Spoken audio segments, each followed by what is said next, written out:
Hey, so welcome to my Fantastic Four 2025 review. I've been waiting a long time to do this. Anybody that has seen any of the other content on the channel knows I've been very, very excited for this. I did trailer reactions for this. I've got like theories about this. My theories were completely wrong. I cannot wait to talk about this film. There's also going to be a 616 radio episode with Ryan, which is our podcast. As soon as Ryan has seen it, Ryan's like I'm a day one, go and see it as soon as it comes out kind of person, like regardless of if I've got work or whatever. Ryan's like a day 7, go and see it once the hype has kind of calmed down a bit. But this is going to be my movie review. I finished the film like probably about 2 hours ago now at this point. And this is going to be full spoilers. We're going to be deep diving into my favourite bits. We're going to be breaking down each character. We're going to be talking about that mid-credit scene.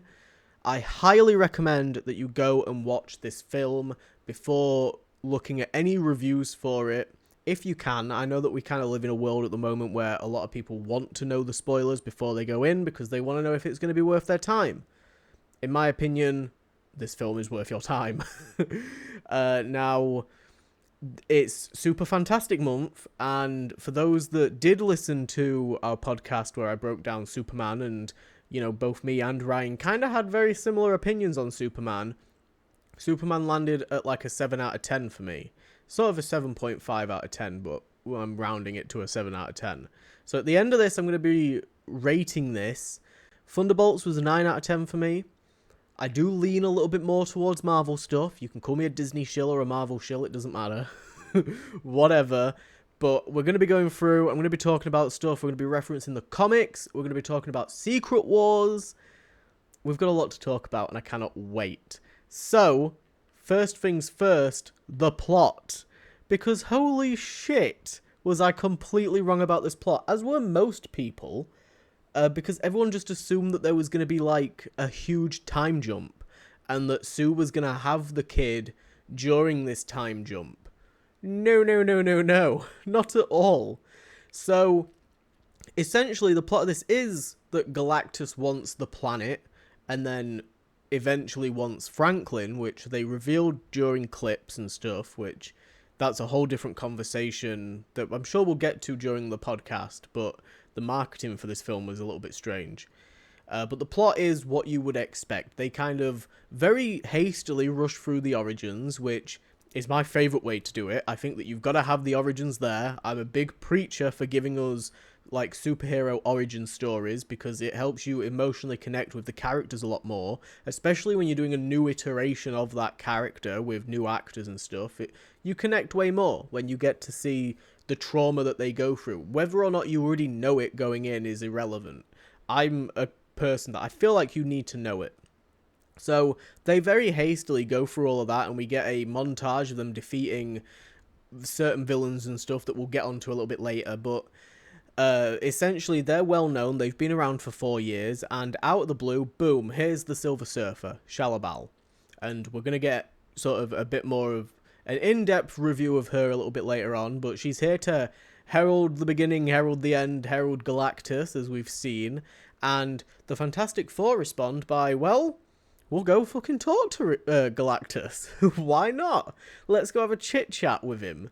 So they travel out to a planet that he has, the Silver Surfer's signatures have been recently around, basically, that she's recently been to warn them that, you know, they're about to be devoured. And you see Galactus, but he's kind of using a ship. And I think that this might be from the retro comics, but I'm not certain because I haven't read a lot of, like, classic comics. I haven't really read anything Marvel related before the year 2000, which I'll get there. I'm reading the old Secret Wars. I'm in the process of it.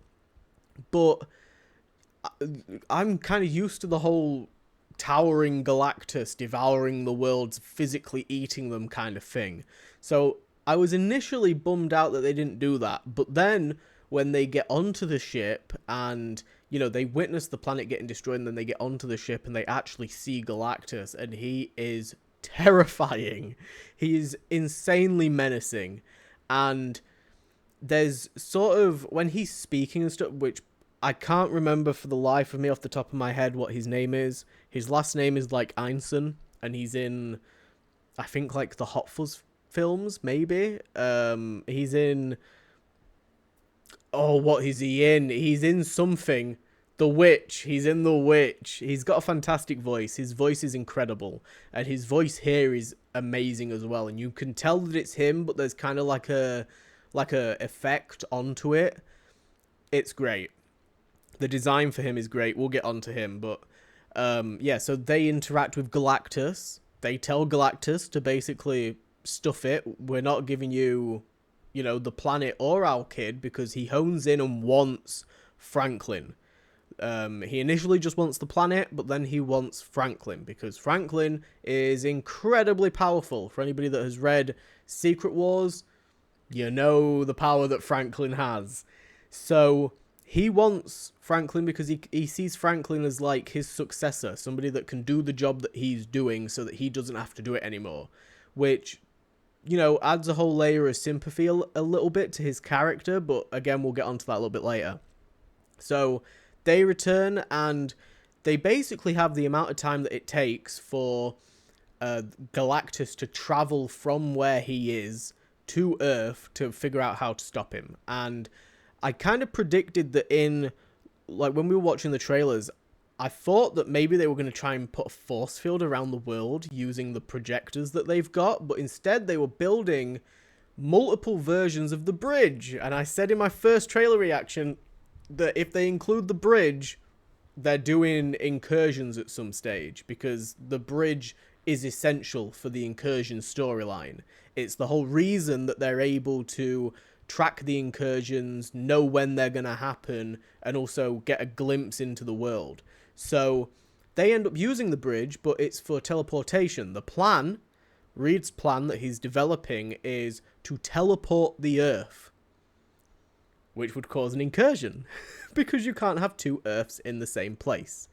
So I got very, very excited. We spend a lot of time developing that plan and trying to figure stuff out. Meanwhile, Johnny is trying to decipher Silver Surfer's native language so that he can communicate with her and try and learn more about her. We get to see some stuff from Ben and, like, sort of how he's more grounded than the rest of them, and he's more of like a people person, and he's down, you know, in the streets interacting with people, and he's very connected to his roots. And, you know, we got the birth of Franklin, which was actually initiated by Galactus. Galactus was that powerful that he, like, forced Sue into labor, which was an incredible scene. I'll talk about that scene in particular a little bit later, but basically, during that entire time, they develop these bridges all across the world. And by the time Galactus arrives, Silver Surfer takes them all out. So all of it was pretty much for nothing. She honed in and just boom, boom, boom, boom. They ain't teleporting that Earth. We ain't causing an incursion right now. So Galactus arrives, and I'll talk about, like, his physicality and stuff when we get onto his portion, but the way that he was used, I think some people are going to be a little bit upset with, because he wasn't used to the scale that he is in the comics, but at the same time, this felt like a very first version of him. I think we're going to see him again. I think we're going to see a more evolved version of Galactus further down the line, whether it's as soon as Doomsday and Secret Wars, or if it's in the new era of the MCU. So they try and bait and switch him a couple of times. They're trying to slow him down. They're trying to stop him from getting to Franklin, because he's obsessed with getting to Franklin. And Reed has developed the plan to bait him to going into one of the bridges so that they can teleport him instead of teleporting the Earth. So, which is a great plan. But you're essentially opening a little miniature black hole, or like a miniature wormhole on the Earth, and sucking Galactus through. And again, spoilers. They do it. They managed to do it, which completely shocked me. Everybody going into this, and anybody that says any difference, I feel like is just bullshitting. I feel like everybody went into this expecting they're going to lose. they're going to lose. They're going to lose their planet. They're going to go through a wormhole or a black hole or whatever, and they're going to pop up in the 616. That's not what happened at all. This was a film where, even if you watch the end credit scene, you can watch this from start to finish, and it's completely standalone. The only thing that hints towards it being even vaguely connected to like a bigger cinematic universe is the Earth 828 tagline that you get at the very start of the film that just establishes this is in a different world.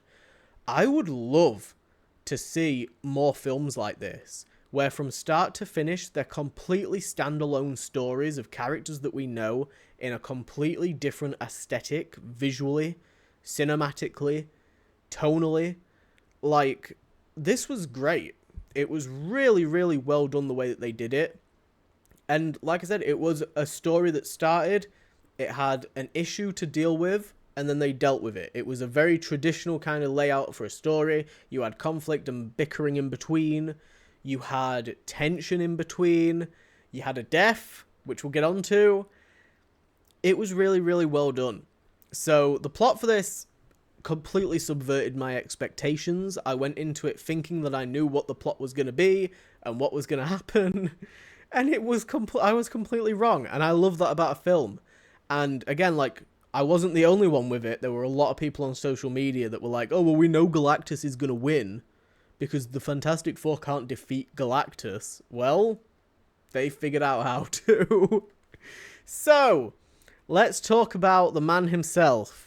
The oversaturated, as people have been claiming, Pedro Pascal, who I don't really know what's going on with him on social media at the moment. There's like a lot of drama around him that I feel like is, I don't know, it's very weird. People are doing whatever they can to like try and cancel this man because you just hate to see somebody be successful, I guess. But if you watch my trailer reactions, you know that I didn't really have any doubts about Pedro Pascal's casting in this. The Last of Us Season 2 really sold it for me because there's a scene in that it's some of the best acting I've ever seen. Like, Pedro just blew it out of the fucking ballpark for me with The Last of Us. So, I had no issues with this. And there was the scene where they return after confronting Galactus and they're doing the press conference and the guy says to him, you know, are we safe? And he says, I don't know. And that, to me, was Reed Richards from Time Runs Out. That felt like Reed Richards from the comics that I know. That, like, is well established as a hero and is reaching his breaking point and doesn't know how to solve this issue. So, I absolutely loved it. He was great. And we got, like, maybe a third of the way through the film. Because, obviously, visually, I'm like, that's Pedro Pascal. But I never really... Like, I kind of just got lost in it, and I was like, that's Reed Richards.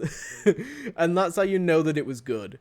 His stretching was done really well. They kept him in the suit for the most part. Every time he stretched, the clothes went with him, which we already know that's the best way to do it, because watching skin stretch is a bit of a weird visual that has never really translated to on screen. So keeping him in the suit was the best bet. And every single time he did stretch, it was for something. He wasn't just stretching for the sake of it. He was stretching to, like, help himself or to, like, better the situation. You know, he was using his power as a tool, which I really like, because throughout the film they talk about how, like, he's the most intelligent person on the planet. He's the most clever guy. He's looked at as being the leader and the person that can come up with a solution for things, but physically he's a little bit less than the rest of them, and I feel like they really leveled him up here. And I don't think I've ever really read like a Fantastic Four comic or an Avengers comic that has displayed his powers to be like useful. It's always like a body horror kind of gimmicky thing. I mean, I haven't read a lot of Fantastic Four comics. I've read mostly Avengers stuff with the Fantastic Four in. So, but I think he was really well used in this, and there was a lot of people saying going into this that, like, Sue is the team leader, and everyone looks to Sue, and Sue is the lead of the film, and I didn't feel that at all. I thought, as I was watching it, they all had their own very defined role on the team. They all had, like, Reed is the brains, Reed is the solutions guy. Sue, for me, was, like, the power and the strength of the team. Johnny was more... Johnny was also power, but, like, more sort of, like, bravado kind of power, if that makes sense. He was, like, some comic relief, but also... like, they portrayed him as being, like, a good mix of both Reed and Sue. Like, he's strong, but he's also clever. They didn't make him, like, just some dim-witted idiot that can use, flames. Johnny, I think, was used really well, which we'll talk about a little bit later on, but yeah, I thought it was weird that people were claiming that Sue was, like, the leader of this film and the protagonist of this film. I think that she has, like, a stake in this film that is more than the rest of them, because obviously Galactus is going for her kid. But for me, Mr. Fantastic was the leader of the team. So let's talk about Invisible Woman properly. The display of her powers, the CGI for her powers looked great. I like the kind of rainbow shimmery effect that they used to display her, like, bending light to create these force fields. I don't know if it was necessarily portrayed very well that it is force fields that she's using. I think for maybe a general audience that doesn't know, it just kind of comes off like telekinesis. But it doesn't matter. It still looked really, really sick. And we've got to talk about it. She single-handedly defeated Galactus. And anybody that knows the comics knows that she is powerful as fuck. Like, Invisible Woman is one of the strongest, like, Marvel characters in terms of her individual sheer strength. She can do a lot with those force fields. A lot that isn't really portrayed in mainstream media that much. And this was the first time where I was like, holy shit. Like, these are Avengers. It's not just Jessica Alba turning invisible and running around in her underwear for a bit. Like, she is a powerhouse on this team. They're all very, very powerful in their own ways. And I was so impressed. The scene where she's like... So, towards the end of the film, Galactus is, like, right at the Baxter building. Invisible Woman literally, like, picks him up and moves him and is, like, dragging him towards the bridge and is willing to, like, completely overexert herself for the sake of keeping her kid alive. And it was such a strong and moving moment in the film. And it was the moment that I needed to connect to the character, because before that scene, I hadn't really connected too much with Invisible Woman. I didn't really think, like, anything of her that much, to be honest. It was kind of the same with The Thing and Mr. Fantastic, though, as well. Like, a lot of the team was just kind of there and doing things. And then when we got to the final fight and I was seeing them all work together and stuff, that's when they gelled for me and I was like, oh, this is brilliant. This is sick. Like, we've built towards them, working as a team to take on this undeniably undefeatable threat. So... But yeah, when Invisible Woman was, like, dragging him through the streets of New York and pushing him towards the black hole, and it was like a race against time to get this guy through that fucking wormhole, it was amazing. Both me and the person that I went with were brought to tears at her, like, overexerting herself and essentially dying. And there was an absolutely beautiful scene of her dead on the street with the Fantastic Four around them, and Reed places Franklin on her body after failing to resuscitate her. And, Franklin's crying and stuff, but then he stops and he calms down a little bit and brings her back to life. You see her eyes kind of glaze over with, like, this cosmic effect. It's very, very cool. We were both, like, choked up, trying not to sob our eyes out, because it was such a pulling at the heartstrings moment. It was 100% earned, and they genuinely had me thinking that she was going to die. I was like, holy shit, they're going to kill Invisible Woman? And then as soon as I remembered Franklin, I was like, no, it's fine. But I was still like, it was a really good sort of scene, a moment in the film. I was emotionally, like, so overwhelmed.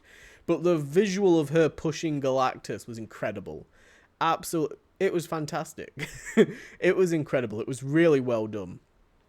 The Thing was the heart of the film for me and the heart of the team. Like I said, he was the grounded member of the team that was really sticking to his roots. He walks around like he's a normal person. He doesn't really see himself as being a celebrity. You know, he's a chef. He makes his own food. He dresses just like a normal person and walks the streets like a normal person. He's happy to, you know, get a cheer out of some kids. He's happy to, you know, pine over somebody and go to church and things like that. Like, the way that they portrayed the humanity of the Thing while having him look the way that he did was really interesting, because you never saw with Michael Chiklis's version of the Thing in the 2005 one, you never really saw too much humanity from him. There was a lot of, like, in those films, there was a lot of sort of picking on him from Johnny. You didn't get any of that in this film. In this film, they were, like, past that, and they were, like, they felt like best friends, which was great. And you had a bit of a wind-up from Johnny to him, but it was never about his looks or his appearance or anything like that. It felt like they genuinely gave a shit about each other and weren't trying to, like, take jabs and things. It was a lot of, like, friendly banter. And the relationship between the Thing and Johnny was one of my favourite things of the film. I really, really thought it was great. There was one scene in particular with the Thing and Reed, where they're stood at the top of the building and they're looking out over the city. I think it's after they've received the message from the Silver Surfer. And, you know, they're talking to each other and kind of going back and forth. And the Thing says something along the lines of, like, you know, you're not that smart. And Reed's like, but I am. And the Thing's like, but you're not, because you're struggling. And I liked that the Thing is there to ground them as well and remind them that, you know, even though they're celebrities and they're superheroes in this world, they're still human. And I really love that about the Thing. He had a great moment with Johnny that we've seen from the trailers where they're soaring through the sky. The Thing cannonballs into Galactus's face. It doesn't really do much. A lot of the stuff that they do against Galactus doesn't really do much. But it was still a really, really sick moment. And finally, we've got Human Torch, which I will be the first to admit, I was a lot like everybody else where I was skeptical about the casting for this. I really wasn't a Joseph Quinn fan because I thought that he was sort of very overexposed because of Stranger Things. And, you know, he was all over my fucking TikTok. He was all over my Explore pages. Eddie Munson was fucking everywhere. It was insane, and I just didn't really care that much for that character. So the sort of fandom around that made it very, very difficult to enjoy Joseph Quinn. But I went to go see Warfare. After watching Warfare, I suddenly got very, very excited to see Joseph Quinn in this role because holy shit, he can act. And as soon as we got, like, more trailers, more clips, I started to gel with his version a little bit more. And I'm so glad that I went into this with, like, an open mind when it came to his character, because he did so much heavy lifting in this. He's charismatic. Like I said earlier, he's got, like, the bravado kind of. He's got the charm of the team. And the visuals for him were great. The actual, like, flame-on effects were really, really well done. And he spends a lot of the film, I'll just put it this way. Essentially, the reason that they won was because of Human Torch. He's the entire reason that they defeated Galactus, which I never thought I would be saying. So, during the film, Sue pushes Galactus through the wormhole, which I mentioned earlier, right? Using her force field, she overexerts herself, pushing him through, and collapses. But then the wormhole stays open because they've still got some time left on the countdown, and Galactus starts to climb back through. You get this great visual of Galactus's head coming back through this wormhole, and Johnny is willing to sacrifice himself to completely, like, kamikaze into Galactus's face and push him back in. And he's soaring towards Galactus and then gets smashed out of the way by Silver Surfer. Because earlier in the film, He spent all of that time, while Reed was developing the plan with the bridge, he was working on the humanity of the Silver Surfer. He was learning her language, learning more about her to appeal to her, and to see if he could get her help to help them save the planet. And it fucking worked.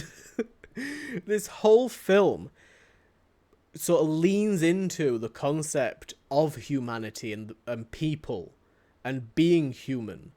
It does it in very subtle ways. It's not as on the nose as Superman, which I do think Superman did a better job of it, but I liked how it was used here. And the fact that Johnny is so loving towards the rest of his family, like I said, he doesn't give the Thing shit for how he looks. He's willing to completely self-sacrifice for his nephew and for his sister and for his brother-in-law. He's willing to do that. He doesn't even really think about it. He's just like, shit, this is what I'm doing. And he just goes straight in there. No questions asked. He is some of the comic relief. I think some of the comic relief was a little bit weak, but it was still okay. There were some funny moments, but nothing hilarious. But it was enough for me. I really, really enjoyed this version of the Human Torch. I hope that he sticks around for as long as possible, as long as we can have him. I don't know if, the whole MCU reset thing will completely recast the Fantastic Four, but I'm very excited to see what else they do with Joseph Quinn and with the Human Torch character. So, then we have Silver Surfer. Like I said, she was very, very crucial here. She is the one that ultimately did end up pushing Galactus in. It was a sort of big team effort between Sue pushing him with the force field, the Thing knocking a building into him, Johnny initially going to knock Galactus in, but then Silver Surfer getting the final hit. And it's revealed in this film that she is a herald of Galactus and is searching for planets for Galactus to consume, and in return Galactus doesn't take her planet. And she's had to abandon her kid, presumably her husband, and become the Silver Surfer. He turned her into the Silver Surfer. So it's fully plausible that at some point, I know a lot of people have an issue with the fact that it's a female Silver Surfer. It's fully plausible at some point that after Galactus went through the wormhole, he popped up in a different universe and created the Norrin Rad Silver Surfer. Fully plausible. But the way that she's used here, really, really well done. Really well done. The music of when she's moving around on the board and stuff is great. The visuals of her on the board are fantastic. The action with her is great. There were so many moments where she was surfing on clouds and surfing through lava and surfing through a fucking wormhole and the cosmos and stuff. And it was just sick. It was so well done. And there were multiple moments where she was surfing and I'm like, she's a Silver Surfer, so why not? For some reason, I didn't register, she can surf on stuff because she's got the surfboard and that's how she gets around. So the visual of her doing it, I was like, oh, they didn't even put that in the trailers. I was really happy to see that there was so much of her actually surfing around. I thought she was great. And I thought that the CGI on her was actually really good. A lot of people have said she looks a little bit too matted and not glossy enough, like the old Silver Surfer from Rise of the Silver Surfer. I didn't really have an issue with it. I thought it was good. You can see reflections in her. There's a scene where she's kind of in the atmosphere of the Earth and Johnny flies up behind her and you can see the flames as he rises up behind her kind of go up her body and reflecting off of her back. And then she turns and it kind of lights up her face and stuff. And I like stuff like that. That was really, really well done. Also, one of the best shots in the film, just cinematically, right before that, actually, I think it's part of the same scene. She flies up and you see her silhouette in a full moon. And it's absolutely beautiful. There's some really great cinematography here, especially with the Silver Surfer. And I really enjoyed her. I thought she was great.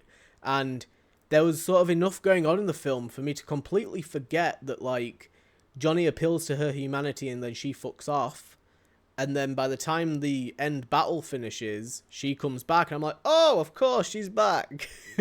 There was sort of enough going on for me to forget, and so it wasn't that predictable. And again, I like that.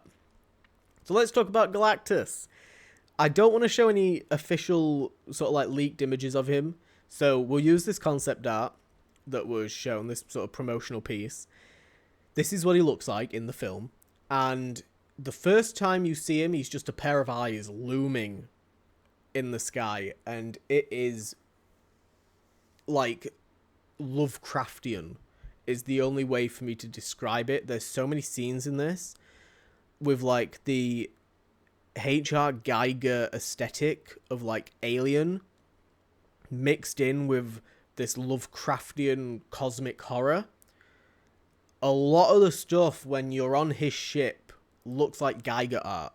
You've got like these tubes that look like they're organs and intestines and things, but it's all mechanical and it's all connected to him and stuff, and it's all fueling him. And I don't know sort of to what degree, it's not really explained too much, sort of what he can do when he's out of the ship, really. But the ship is very, very crucial. And the ship is how he sort of takes the planet apart and devours the planet. I'm assuming it kind of goes through the tubes and feeds him that way. Like, this ship is kind of like a massive IV drip. So he goes through the planet, destroys it and devours it, and it kind of like gets absorbed into the ship and then fed into him. It's a really interesting way to do his character, and I think that there's going to be some people that are kind of disappointed. In fact, when the film started and they kind of revealed that he's going to have a ship, I was a little bit bummed out because I wanted to see that visual of a million times million foot tall Galactus chomping on an Earth or grabbing an Earth or just peering over a planet. But they didn't do any of that, and I don't know whether or not it's just going to be for a different film later down the line. They're just going to save that visual, or if they just wanted to avoid doing it because maybe it wouldn't translate well to live action. But what they did do with him here was still very, very good, and it didn't take, like, the fact that we didn't see him do any of that stuff from the comics didn't take away from what they did do and how good the film ended up being. So he ends up arriving on Earth on his throne. He kind of like, the throne very slowly descends and he climbs off of it into the water next to the Statue of Liberty. And, you know, I like the moment where he reaches down and picks up some of the grass and he takes like a little smell of it. Because he's like a being. He's an actual being. And, you know, he's exploring these planets at the same time that he's devouring them. He's devouring planets because it's his need. He has to do it to survive. It's his purpose. He doesn't really have much of a choice, and he wants to stop. He sort of just sees Franklin as being the easiest way to stop that. He's like, holy shit, the kid that you've got in your belly right now is strong as fuck. I can use him to get myself out of this situation. So that's his motivation. That I think he was also very, very cold, and like there's a moment where he's pulling at Reed Richards and he's like stretching Reed to see how far he can really push Reed to his limits. And like Reed's suit starts tearing and you get some body horror and he's screaming and you can see like his ribs moving and stuff. Fantastic stuff. But like you see, okay, he's doing this out of necessity and need, but he's also evil. He's still a villain. He's not a very sympathetic villain, which I'm alright with. I don't mind not having a sympathetic villain. In fact, I think we've had too many. So I was quite relieved that, like, okay, we're getting some, like, genuinely evil shit out of this Galactus here. But yeah, his whole purpose is to get to Earth and consume Franklin, or to take Franklin with him to harness his power, right? And he gets Franklin until Sue Storm steps in. And as I've mentioned before, wormhole, bish bash bosh, off you go. Into the wormhole you go with the Silver Surfer. Gone. Defeated Galactus. And Galactus is in Secret Wars. He's in the Secret Wars book itself. kind of like the corpse or husk of him. And I'm interested to see, I think we will, based on the scale of him here, because he didn't change size, I don't think, during this film, which I think is going to be the main thing that a lot of people have an issue with. I think the ship and him not changing scale, he was kind of just portrayed as being this big cosmic giant, and he stayed roughly the same size throughout the entire film.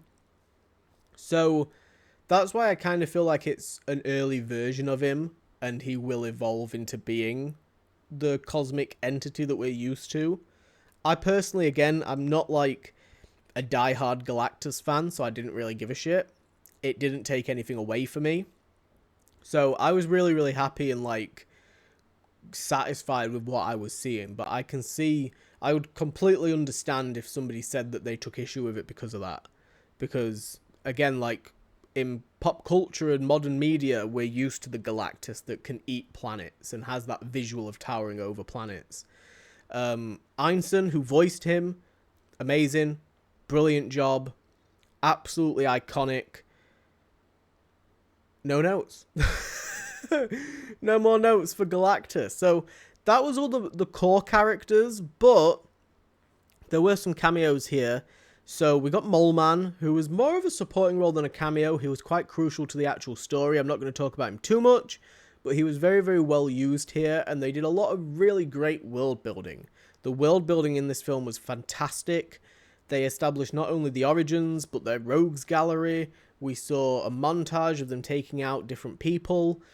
We got a red ghost cameo. We saw the monkeys. We did not see John Malkovich. It got confirmed that his scene was cut. Hopefully when the DVD releases, we can, or like when it releases on Disney Plus or whatever, maybe we can see Malkovich's scene, or maybe it will get released on social media, who knows. I'd really like to see Malkovich's Red Ghost, but yeah, he was sort of hinted towards here.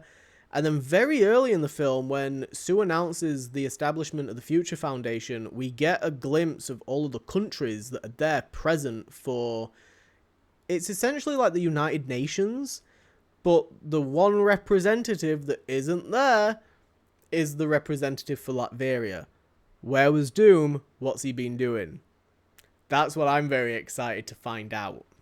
So, my favourite scene. Before we get on to the mid-credit scene, my favourite scene in the film, and I sort of skipped over it a little bit earlier, but it was the scene where they go and visit Galactus, and Galactus, with a glance at her stomach, initiates labour, sends Sue into labour, and they've got to get the hell out of there, and it's a whole chase on the spaceship with Silver Surfer chasing them. The music was insane, the visuals was insane, the CGI and everything, the tension ramping up, and Silver Surfer gets so close, like her hand phases through Sue's stomach, going to grab the baby out of her, and then they port away and go into like this, it's like hypertravel, hypertravel from Star Wars. They kind of go into like this sort of wormhole tunnel thing, but Silver Surfer is still hot on their ass,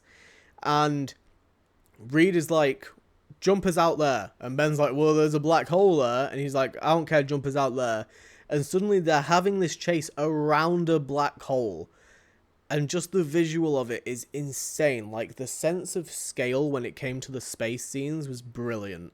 Visually, like, just so unique and so well done. Audibly, like, the sound design for it was fantastic, and again, the tension.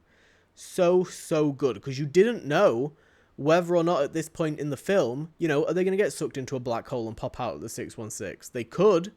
You didn't know. And they ended up baiting the Silver Surfer close enough to the black hole that she got sucked into it, which bought them some extra time. I think they said like a month, and it ended up like taking half of that to get them back, get them back home. So it bought them some time, not a lot. So let's talk about it. The mid-credit scene, we've got Doom. They show Doom. I'm not going to show the picture here because I don't want the video to get taken down. But if you go to Twitter, it's all over Twitter. We saw the back of Doom. He's got the classic green cloak. The end credit scene or mid credit scene is essentially 4 years later after the events of the film, and Sue is reading a story to Franklin, and you can see that they're going through some advanced literature. Like, this is a clever kid. And she leaves for a moment to go get a different book, and as she returns, she senses something's a little bit off. And you see her kind of start to use her powers. And as she very apprehensively approaches Franklin, the camera pans round, and who's crouched in front of him, presumably saying something to him or whatever? It's Doom. You get to see Doom's cloak, mask in hand, boom, fade to black. In my opinion, it's sort of... I'm very excited for it, and I'm glad that it's classic-looking Doom. We don't know for certain if it's Doom from this universe, but I'm going to assume that it is. And you have to also assume that the incursions are now happening, and that he knows the power of Franklin, like the cosmic power that Franklin has, and that he can use Franklin here. So I'm so intrigued to find out about how this factors into Doomsday, and I think Doomsday is going to be just a Doom-centric film. I really do. I think that as we move forward towards Doomsday and Secret Wars, there is a lot of potential here for Doomsday to be a great adaptation of Time Runs Out. I think that they maybe should have started it a little bit sooner and established early on what incursions are, but you can still get away with doing, you know, X-Men versus Avengers, break into incursions, and Doom all in one film. You can do that. As long as it's like 2.5 to 3 hours, you can do that, and I'll sit and watch it, without a doubt. I'd probably go more than once to go watch it. But I do wish there was a little bit more setup here. I really do wish that Doom was in a couple of scenes. I wish that we'd gotten to see Victor Von Doom. And that's just, for me, like, in terms of the grander scale of the MCU. And I know that this film wasn't really for that. This film was just to establish this version of the characters. But I really hope that it's good. I really, really do.